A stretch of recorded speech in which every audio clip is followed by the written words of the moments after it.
शिव पुराण विद्येश्वर संहिता 9वां अध्याय लिंग पूजन का महत्व। नंदिकेश्वर कहते हैं, ब्रह्मा और विष्णु भगवान शिव को प्रणाम कर चुपचाप उनके दाएं बाएं भाग में खड़े हो गए। उन्होंने पूजनीय महादेव जी को श्रेष्ठ आसन पर बैठाकर पवित्र वस्तुओं से उनका पूजन किया। दीर्घ काल तक स्थिर रहने वाली वस्तुओं को पुष्प वस्तु तथा अल्प काल तक टिकने वाली वस्तुओं को प्राकृत वस्तु कहते हैं।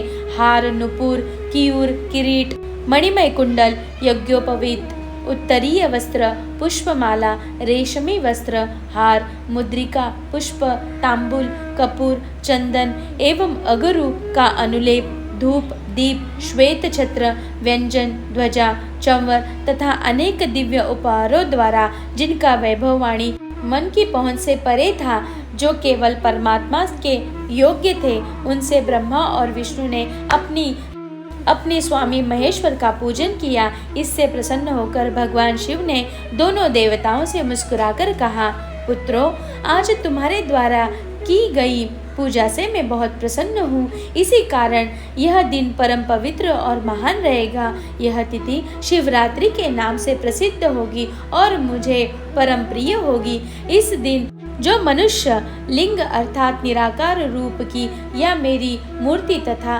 साकार रूप की दिन रात निराहार रहकर अपनी शक्ति के अनुसार निश्चय भाव से यथोचित पूजा करेगा, वह मेरा परम प्रिय भक्त होगा। पूरे वर्ष भर निरंतर मेरी पूजा करने पर जो फल मिलता है, वह फल शिवरात्रि को मेरा पूजन करके मनुष्य तात्काल प्राप्त कर लेता है।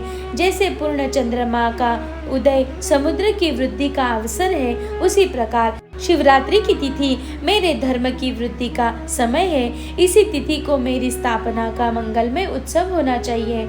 मैं मार्गशीर्ष मास में आर्द्र नक्षत्र से युक्त पूर्णमासी या प्रतिपदा को ज्योतिर्मय स्तंभ के रूप में प्रकट हुआ था। इस दिन जो भी मनुष्य पार्वती सहित मेरा दर्शन करता है अथवा मेरी मूर्ति या लिंग की झांकी निकालता है, वह मेरे लिए कार्तिकेय से भी अधिक प्रिय है। इस शुभ दिन मेरे दर्शन मात्र से ही पूरा फल प्राप्त होता है। यदि दर्शन के साथ मेरा पूजन भी किया जाए तो इतना अधिक फल प्राप्त होता है कि वाणी द्वारा उसका वर्णन नहीं किया जा सकता। लिंग रूप में प्रकट होकर मैं बहुत बड़ा हो गया था। अंत लिंग के कारण यह भूतल लिंग स्थान के नाम से प्रसिद्ध हुआ। जगत के लोग इसका दर्शन और पूजन कर सके, इसके लिए यह अनादि और अनंत ज्योति स्तंभ अथवा ज्योतिर्मय लिंग अत्यंत छोटा हो जाएगा। यह लिंग सब प्रकार के भोग सुलभ करने वाला तथा भोग और मोक्ष का एकमात्र साधन है। इसका दर्शन, स्पर्श और ध्यान प्राणियों को जन्म और मृत्यु के कष्टों से छुड़ाने वाला है। शिवलिंग के यहाँ प्रकट होने का कारण यह स्थान अरुणाचल नाम से प्रसिद्ध होगा तथा यहाँ बड़े बड़े तीर्थ प्रकट होंगे। इस स्थान पर रहने या मरने से जीवों को मोक्ष का प्राप्त होगा। मेरे दोनों रूप हैं, साकार और निराकार। पहले मैं स्तंभ रूप से प्रकट हुआ, फिर अपने साक्षात रूप में। ब्रह्म भाव में मेरा निराकार रूप है तथा महेश्वर भाव में साक्षात रूप है। ये दोनों ही मेरे सिद्ध रूप है। मैं ही परम ब्रह्मा परमात्मा हूँ। जीवों पर अनुग्रह करना मेरा कार्य है।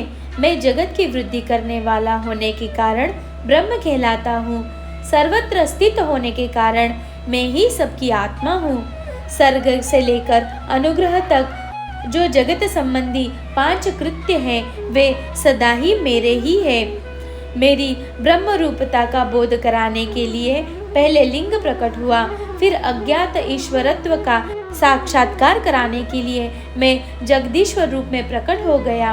मेरा सकल रूप मेरे ईशत्व का और निष्कल रूप मेरे ब्रह्म स्वरूप का बोध कराता है।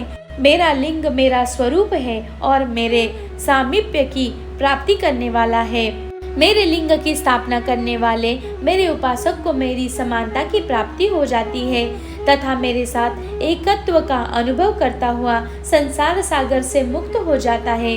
वह जीते जी परमानंद की अनुभूति करता हुआ शरीर का त्याग कर शिवलोक को प्राप्त होता है, अर्थात मेरा ही स्वरूप हो जाता है। मूर्ति की स्थापना लिंग की अपेक्षा गौण है। यह उन भक्तों के लिए है जो शिव तत्व के अनुशीलन में सक्षम नहीं है।